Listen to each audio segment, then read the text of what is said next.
G'day,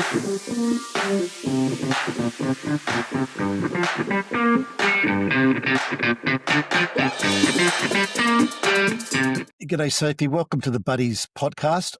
I'm really curious about just how important content strategy is if you want to grow your business with social media marketing. Hey Pete, thanks for having me on. Look, content strategy is really important and it's one of the most overlooked things, I think, when people are thinking about content marketing or social media marketing. And it really does make things a lot simpler for you. So it is a really important step to take, but also it helps really map out your planning and really gives your audience a funnel to go down. So it really needs to be considered very early on in your planning. You've mentioned a couple of important things there. One is funnels. The other is having a plan. So I guess it's not just a matter of turning the camera on and recording something and uploading it. I mean, that's a great step. Step one, having some strategy around. So when you think of content strategy, what are we talking about here? Like where to post, what to post, that sort of thing? Yeah, so I think a big misconception is that content strategy is just social media, and ideally it's not. It is a really holistic view of all of the content that you've got that you're putting out there. So it's Okay. your social media, it is your website, it is your articles, your blogs, any PR that you're doing. Basically, any time that you're producing content, it needs to be part of your content strategy. And the benefit of having a strategy is that it all works together and it's all, I guess, forming part of the greater plan.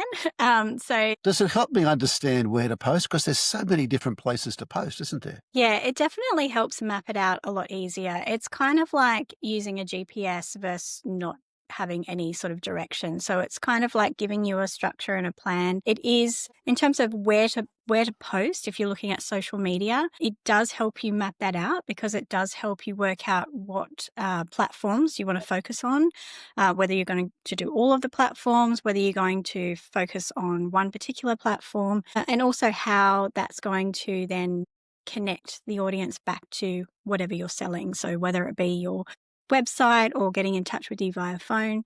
So it's really important to sort of have that customer journey mapped out as part of the strategy so Okay. that you're not just creating content on the fly that is potentially great content, but then what does the customer do? They might just then jump over to your website and your website's not performing. So there's Yeah. all of these things that need to be considered. And ideally, we're nurturing that customer all the way through the journey so that it is really easy for them to make that decision to book your services or buy your products. Yeah, it makes it a lot easier. And I guess you need to understand what sort of experience your customers are looking for. Are they looking for more information on your website? Are they looking for more blogs? What sort of platforms do they typically like to find products like yours on? Those sorts of decisions are important too, aren't they? Yeah, when we do a content strategy, we always look at the audience, we look at the goals, and we also look at the content pillars that we're trying to achieve. So it really does come back to that whole strategy mindset of, it's not just throwing content out there for the sake of it. It is really purpose-led content with a goal to either convert or to entertain or to inform. And all of those bits and pieces all need to connect together to really make it effective. Otherwise, it's great to have different types of content out there, but if they're not kind of linking together or speaking to each other or telling the story, then it's just content for the sake of content and you may not actually be getting many conversions out of that. And maybe it might be important too, just how much of your content needs to educate potential consumers, because some products require more education than others. I know one of our guests recently, Corrine, with the Low Tox Project, it's quite a sophisticated, intelligent buy from my perspective to understand the impact that the products I have in my home. So maybe I'm looking for like education. She's also got like a community as part of her strategy, very strong Facebook community.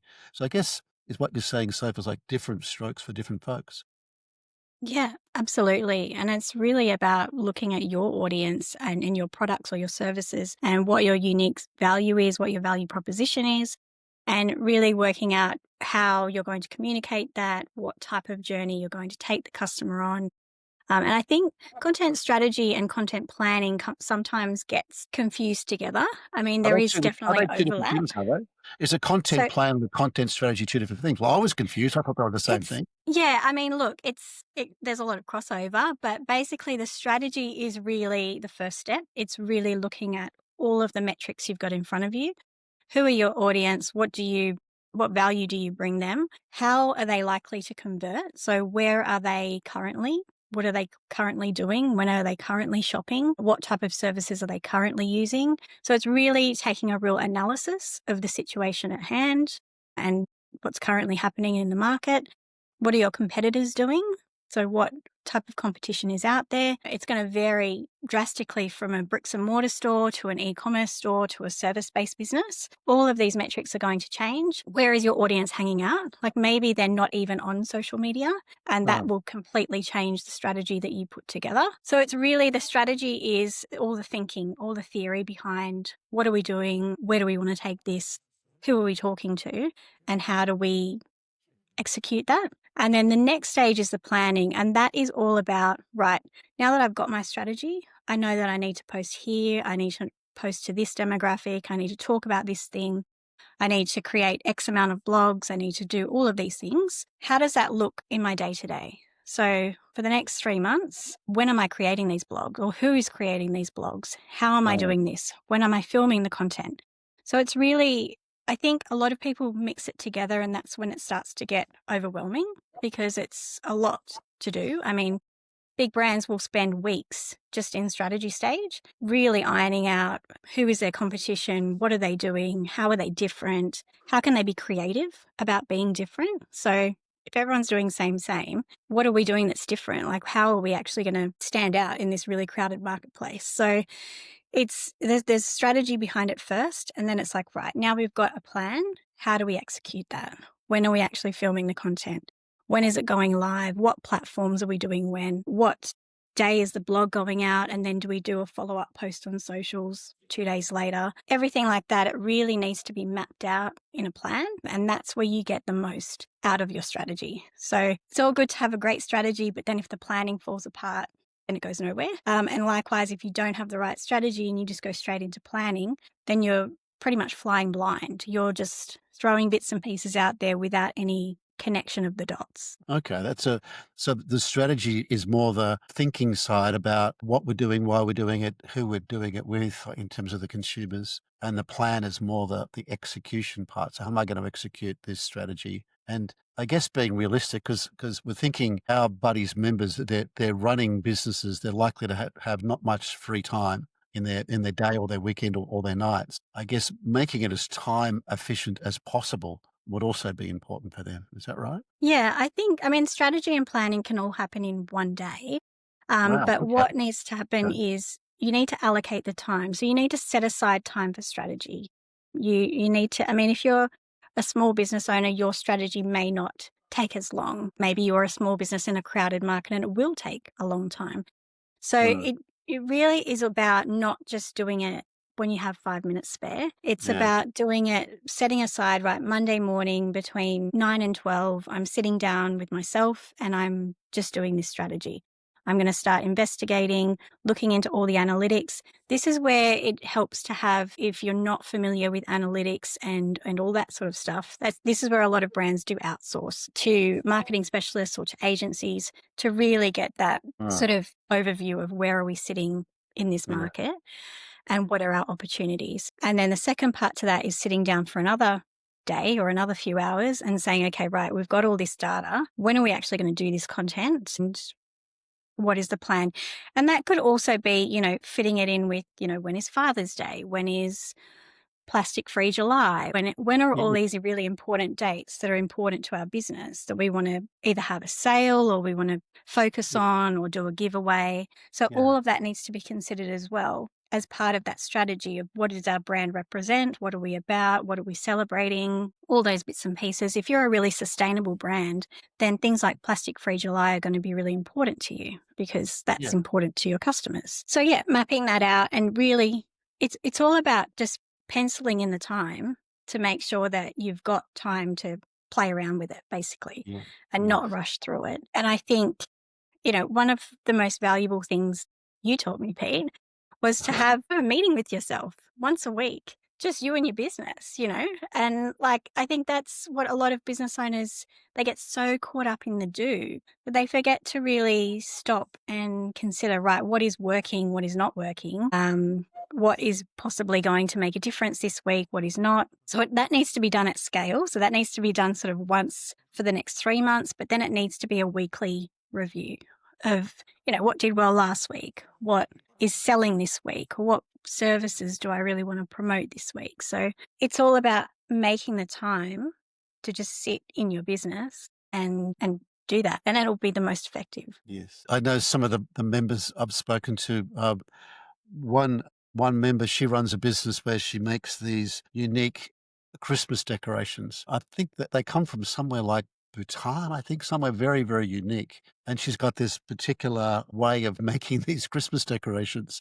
And she gets them made overseas, they get imported, but she sells them all like in maybe a month. But it takes a year of Yeah. planning to get the Christmas decorations together, like plan what she's gonna make, when she's gonna make it, how she's gonna make it, who's gonna make it, where they're gonna make it. And then that's all the preparation stage, and also for our potential consumers to stay engaged with them, like during the non-Christmas period. Other online retailers find, say, Black Friday are really it's more than a day now, it's like a week of Black Friday Yeah, sales if it you're is. in that space. Or if you're in, say, women's fashion, there's seasonal seasonal fashion. And what surprises me is how much in advance women's fashion is sold. Like they're selling winter fashion in summer, for example, which I find really confusing. It's all that scheduling out and planning out. And also, what do you think about this idea? So if like attempting to bring your customers or potential customers inside the planning tent or inside the strategy tent to say, hey, I'm really keen to get your advice on what works best for you. I mean, what platforms do you listen to? How can we provide an even better service to you? Because there'll be more people. Yeah. Customers are going to be very alike, aren't they? They're all Yeah. buying what you want for similar sorts of reasons, whatever you're selling. Yeah. Yeah, absolutely. And I think for business owners, I think it's sometimes it is hard to not make it about ourselves. Yeah. So just because we would like to do it a certain way or we want to do it a certain way, that's not necessarily how the customer behaves or what the customer wants. So it's about understanding your customers, what their behavior is, how they spend, how they shop online, and working that in to make it work in your favor. Yes, yes. I was talking to one member recently and she said most people they go from unaware to buying in about half an hour while they're watching Netflix at night. They're scrolling for something, they find what they want and Yeah. they buy it like on their phone while they're so it's gonna be mobile optimized. It's gonna be Yeah. everything they need in bite-sized chunks. They can see on their phone, they can buy and it's like an easy experience, like a searchable easy experience. So you're right, this strategy and planning part, it can all be very unique. It's definitely not one size fits all, is it? Yeah, no, absolutely. And that's where a lot of, I've worked with a lot of big brands, and a lot of the time they come to us and go, okay, we already know our ideal customer. It is this demographic. They are doing this, they are doing that. And then we really look into the analytics and it's like, actually, it's not. You've got a whole customer base here that is buying off you, but you're not nurturing that at all. So it's really where you get a lot of data and you get a lot of Right. insights and you really have a look at actually who is buying your products or services, and what is how do they buy? So do they shop online? Do they come into the store? Do they Yeah. look at magazines? Are they on Mm. TikTok? Are they on LinkedIn? Like, where do we need to be present to really capture this audience? And then going from there into what is the planning? What are some of the biggest mistakes you've seen? Because you're an expert in this space. What are some of the Yeah, biggest mistakes you've seen? I think some of the biggest mistakes have been thinking you know your audience and going down one particular route and sort of sticking to that route and not considering any other alternatives. So, not doing that strategy part, just thinking, right, I'm just going to jump straight into planning. I know that my audience likes to buy at this time of the day and they like to see this type of content, and kind of putting them into a stereotype or into a box of saying that's what we're doing, so that's what our content plan will be, without doing any research. I think that is a big problem that a lot of brands have, because they end up not targeting the right people and missing out on a huge chunk of potential sales because they're not in the space where their audience is. I think another Another area where people tend to go wrong is being too scared to get online or being too scared to try different platforms, and really understanding that, if your audience is responding really well to TikTok and we've got the data to prove that and support that, then there needs to be a TikTok strategy to nurture those customers and bring them into the funnel. So it's sort of not being set in stone if we've always done just LinkedIn and Facebook, so we're just going to stick with that. It is, what are our customers doing?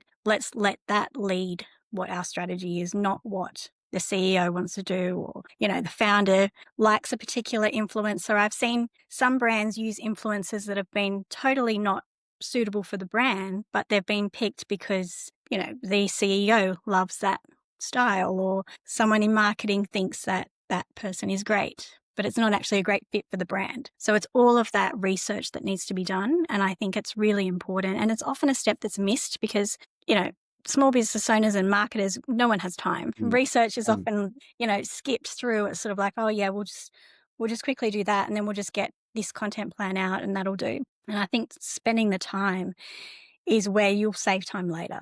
You'll make it up. So, and you'll be targeting the right people. Yeah, you'll be I remember one of the books I read when I was much younger was, The 7 Habits of Highly Effective People by Stephen Covey. And one of the things Covey, the last habit, the habit number 7 is to sharpen the saw. Like, he used a lot of analogies of, like, cutting down trees. You think, "Well, I've gotta at some stage stop and sharpen the saw so I can cut down more trees," right? And a lot Yeah. of the strategy and planning is sharpening the saw because also, as we know, and as Quentin shared with us on another podcast, the environment is constantly changing. I mean, the social media environment's changing. We've got AI intervening here, and I think just because the plan or the strategy worked 2 years ago doesn't mean it's going to keep working now. And the consumers are changing, or they're consuming. That the consumers are changing how they consume media, like where, when, how. So Yeah, it's good exactly. to have a refresh and update regularly. Exactly.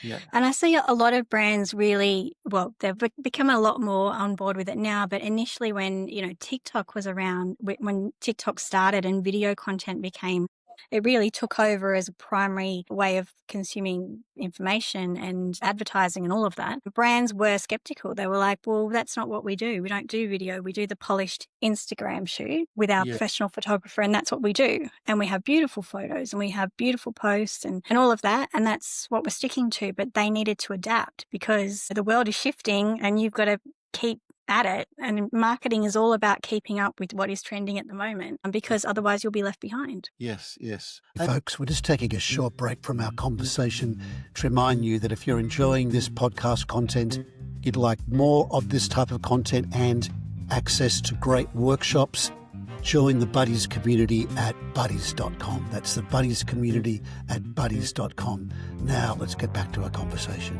And is there a difference when you're thinking about strategy and planning, Soph? Is there a difference between short-term and long-term goals here? Yeah, absolutely. And I think that all comes into the strategy as to, what are we doing in the next 6 months, 12 months? And different brands will have different goals. Some brands might like to plan 3 years in advance. So what are our, incremental goals, and then where are we heading? Are we scaling this? Are we planning to, you know, put it on the stock market? Like, what are we planning to do with this company? Where are we going? And then how do we map out this strategy to get there? Yeah. With content strategy, I suggest that it's really only done 3 to 6 months at a time, because there are so many changes that Yeah, there's no point doing a 3-year strategy. I mean, you can do an overarching plan for 3 years, but there's no point doing a content strategy for 3 years, because yeah. you need to be up to date with the latest bits and pieces, and that will all be irrelevant 3 years. That's So true. it's being time sensitive, but it is